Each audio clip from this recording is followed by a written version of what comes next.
Hi, my name is Jonathan Thomas, and I'm a senior at Baton Rouge Magnet High School. And recently, in my AP Art History class, had the opportunity to go to the New Orleans Museum of Art and view artworks and analyze them. And it was really cool being able to go there and see artworks that we've studied in class and similar artworks, and being able to know what their function was and the kind of background behind each one.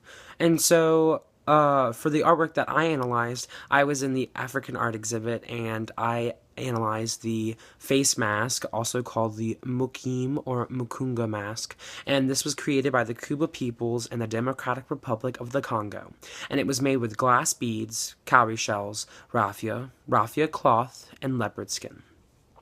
So just to give some formal qualities of the artwork, the face mask features prominent patterns, symmetry, and composite qualities. The creator of the mask used cowrie shells placed next to one another, the raffia cloth, and the leopard skin to give the mask a smooth texture.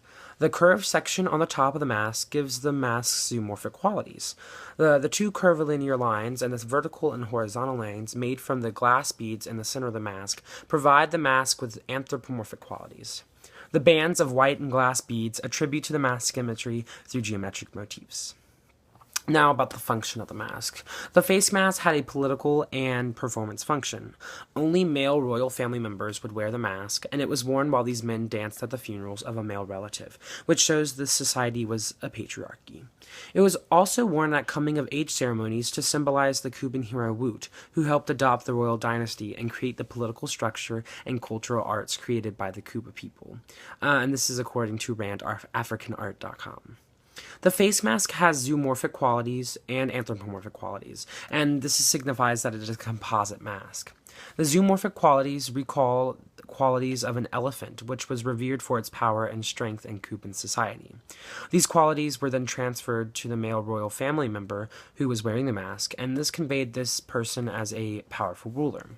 The beads used in this mask also represent wealth, since glass beads were used as a currency in the Cuban society. Also, the cowrie shells were used to show power and wealth in the society. The more cowrie shells that you had, the higher up in the socioeconomic level of the society, of the Cuban society, you were. The face mask, or the Mukyeem or Mukunga mask, was used in the Kuba society as a way for male rulers to convey their strength and power as a ruler, and this is executed by the zoomorphic qualities presented by the artist in the mask, which allow the viewer to connect the mask to an elephant, which was a symbol of strength and power in the Cuban society. So I chose this mask because it resembled a mask that we studied in class called the Aka elephant mask, and this was made by the Bamileke people in the western Cameroon grasslands.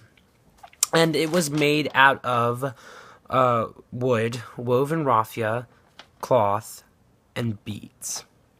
So the Bamileke people were nomadic pygmy culture, and they believed in a shared ancestral line.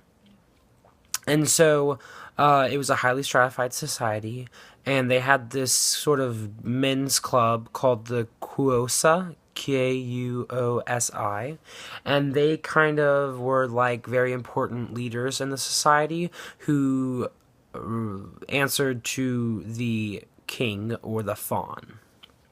And so the Kuosa society were the only people able to wear this mask, and it was usually worn with an outfit, a sort of ceremonial dress, and they danced with very assertive moves and controlled movements, and this showed the king's power and like how the society viewed him and how they viewed his power. And so the beads, a part of it, of course, show the stratified part of the society and how it was important in their economic system.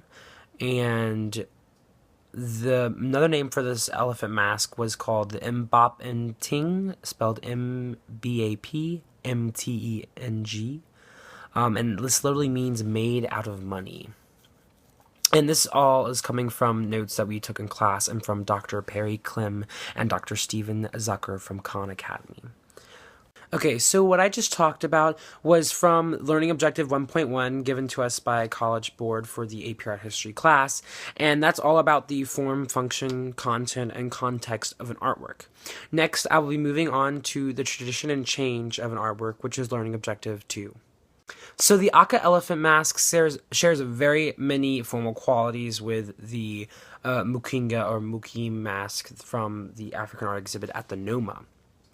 They both have zoomorphic qualities that recall an image of an elephant, but also the Aka elephant mask has qualities that recall an image of a leopard because of the isosceles triangles that are all around the mask. So the tradition established by the Kuba Society was that of how an elephant and other animals resemble power in a society. And so that is passed down onto the Bamileke people in the western grasslands of Cameroon. And they believe that the elephant was a powerful animal and should be revered and related to a king. Now, these two cultures reside pretty close to each other. Western Cameroon is to the west of the Democratic Republic of the Congo, so that would help indicate why these ideals of powerful animals and relating them back to powerful rulers would be a tradition established in these societies. Okay, so that takes care of learning objective 2. Now on to learning objective 3, which interpretations of art are variable.